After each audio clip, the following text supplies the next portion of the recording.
Whether we embrace it or not, humans are social creatures. We praise the idea of individuality, but we are ultimately driven by the forces of social comparison and conformity. We have an innate concern for what other people think of us, causing us to conform to what everyone else is doing.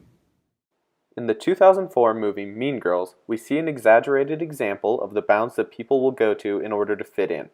This scene models informational influence, which is the tendency to act in the socially approved manner determined by the actions of others.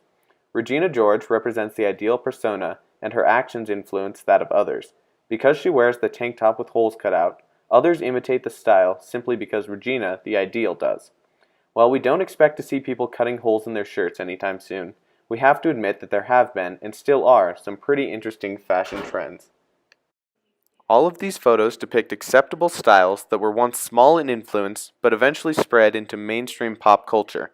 In the late 80s and early 90s, the style of neon-colored windbreakers and track clothes were especially prominent in popular media. These trends eventually exploded into other spheres of influence, such as songs, TV shows, movies, and even comics. Yes, even Superman had a mullet from 1993 to 1997. In a recreation of the 1962 experiment done by social psychologist Solomon Asch, the ABC television series Would You Fall for That positions a group of people in an elevator facing the wall instead of the doors. The experiment aimed to discover whether people would do the rational thing, facing the doors, or conform to the group and face the wrong direction.